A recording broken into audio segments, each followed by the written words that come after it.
Hello everyone, I am Aparna Pathak and I welcome all of you to the platform of Nandip Academy.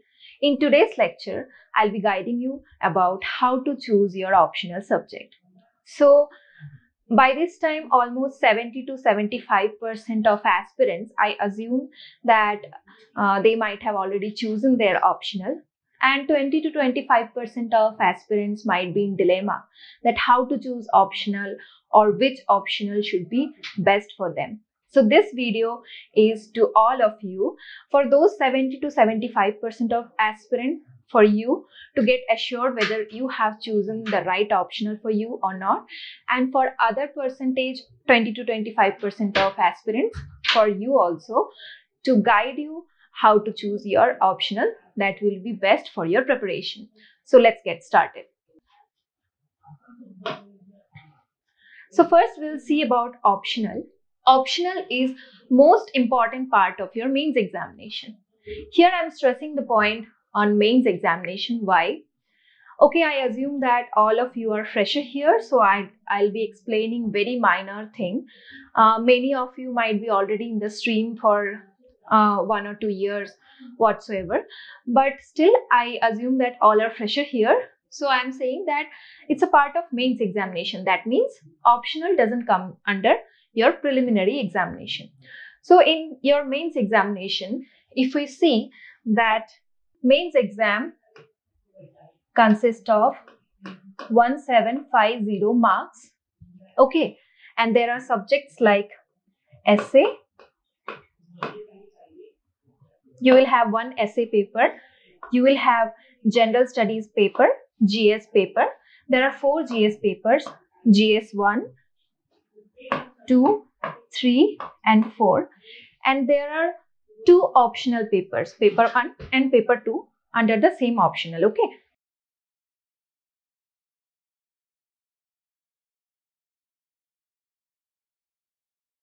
Paper 1 and paper 2. So how many papers you have seen here? There are 1, 2, 3, 4, 5, 6 and 7. 7 paper, each paper consists of 250 marks. 7 into 250, which is 1750 marks. Okay.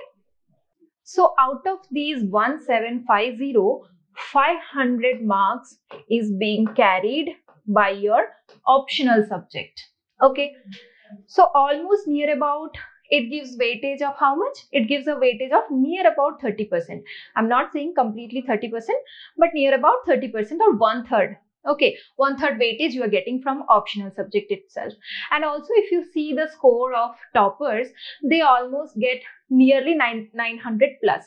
So out of 900, if you can score in your optional 300 itself, out of 500 you get in optional 300 marks, 300 plus, I assume, and I wish all of you to get such mark as well. So out of 900, this optional is contributing 300. So again, it gives 1/3 of the weightage. So that means that your whatever you are studying in your GS paper, there will be lots of subjects, lot of portion you have to cover, but that comparatively that much mark you can obtain from your optional itself. So choosing your optional is a very important task in your preparation. Okay, so it's a most important part of your mains examination. It carries 500 marks and it is having 2 papers. Clear, right? Let's move to the next slide. Now, how do we choose our optional? Also, I would like to say one thing. No, none of the subject is good or bad. Our focus here, we don't want to be a professional or lecturer or professor, or we don't want to do PhD in the subject. We need to obtain good marks. Okay, we want to clear the exam, right? So our focus is optional should be scoring. That is the first and very important point. So what does it mean by scoring? How do we define that one subject is scoring? So there are points I have written here, that fetching more marks by putting less effort. So you should choose those subjects in which you put less effort and the output you are getting more. So you are getting more marks by putting less effort. Less effort doesn't mean that you don't have to study and you can just simply write the exam and will get. That you all can understand, right? So I mean that optional should be that more output with lesser input comparatively. Okay, so next point, number of rank below 10. So nowadays all the informations are available to all of you in Google and all those other platforms, so you can easily go and check the toppers optional subjects or toppers ranking or marks. So we should go with those optionals which are chosen by the toppers, like more number of rank holders come out of those subjects. Okay, third point is average marks should be decent. So here, why am I stressing the point in average marks? Because see, we will in every batch we will see some students are really outstanding, they get very good marks, and some are getting very low marks. But our focus is not that for those only few students or aspirants who are getting really good marks. Our focus is maximum number of students or aspirants should get an average marks, which is a good marks. Okay, a decent average. That is, for example, like I'll just give you an example of anthropology. You may find that throughout the slide I'll be stressing over a particular subject, anthropology, because my field is anthropology. But just for your example, for anthropology the average marks is 260 plus. Okay, that's an average mark. That doesn't mean that all the students are getting 260. That you can understand what is average. The entire the number of students whoever written the exam, and then out of them whoever has passed the exam. So there will be few aspirants who have got the highest, fewer lowest. So we have taken an average out, so which is near about 260. That's quite decent, right? So average marks should be decent. And then the other point is good selection ratio. So what is a selection ratio? Selection ratio is number of students written the exam with particular optional divided by number of students get selected with that optional. So अगर समझे कि हम 100 बच्चे exam दिए हैं anthropology optional के साथ या तो हिस्ट्री ऑप्शनल के साथ, एंड आउट ऑफ दोस 100 अगर 10 बच्चों ने क्लियर कर लिए जिनका रैंक आ गया है, so what was the ratio here? 100/10, which is 10. So the selection ratio will be 10%. That's just an example, hypothetical example I have given for your understanding. So that is how we define selection ratio. Okay. So what were the points I have told here? For scoring, it should fetch more marks by putting lesser effort. Then number of rank below 10, we should focus in that also. And average marks should be decent and selection ratio should be high. Okay, let's go to the next slide. So my second point is interesting. Definitely during your preparation you are studying a lot of subjects and you have to study a lot, putting more effort, and if the subject is boring, you are not getting interest in that subject, automatically you just anyhow complete the syllabus, and then you won't be interested in multiple time of revision. At the same time, if the subject is interesting, you will be revising for multiple time and also will help you enjoying the subject, right?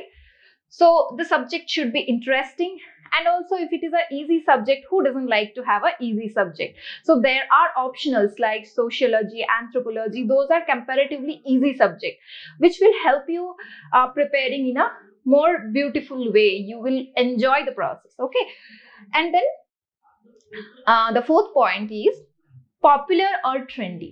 What does it mean by popular or trendy? Popular means more common.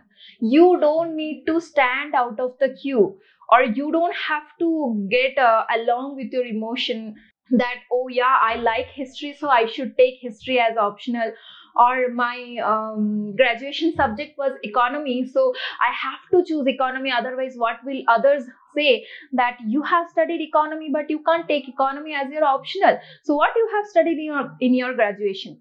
So you don't have to think about all these aspects. Definitely one thing is there.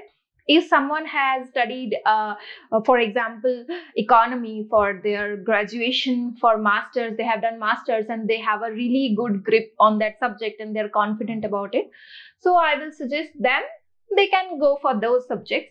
But otherwise, you are being from any field, be it your doctor, your engineer, or any field, you don't need to choose the subject of your field only. You should go for those subjects which are more commonly taken by toppers. Okay, so more common, usually taken by many students. There are benefits of that also, that if you choose common subjects, how it will be helping you. So those we will see in the next slides as we proceed further. So let's go to the next. Fifth point is overlap with other subjects. As I mentioned in the first slide of the video, that there will be other subjects like essay, general studies 1, 2, 3, 4. And also inside general studies 1, 2, 3, 4, you will find subjects like history, geography, economy, polity, ethics, science and technology, all those subjects. So in a way, if you find throughout the preparation, you will find that all the subjects are in a way connected to each other or interlinked with each other, and there are optional which are having overlap with all the subjects. All the subjects are almost all the subjects. So as I already told you that I might take more often the example of anthropology. Here also I'll just tell you about that as well, and I will have a separate video on anthropology as an optional, but here I'm just giving you an example. Suppose for anthropology you are studying about human being, its surrounding. So here anyway the polity, society, culture, everything comes under this. So that helps in your other subjects, other GS paper or essay paper. So you have to choose your optional which will have a overlap with other subjects as well. Okay. Next point is regarding syllabus. So the most important aspect of your preparation or during your preparation is syllabus, because you started studying but you don't know what to study, or you might be having a very vague syllabus or don't know a lot of topics, or you may miss out something. So always better to have a subject which is having syllabus which is more precise, defined, or short syllabus, or which is having syllabus which is defined. Okay, so here I have taken the points like short and crisp. So if the syllabus is short, you can finish it as soon as possible, you can have multiple number of revisions, right? And then well defined. If in that syllabus every point, every topic, every heads are well defined, so you don't need to worry about that you are missing out in something, right? So you can cover the entire syllabus in a very proper way with a smooth flow.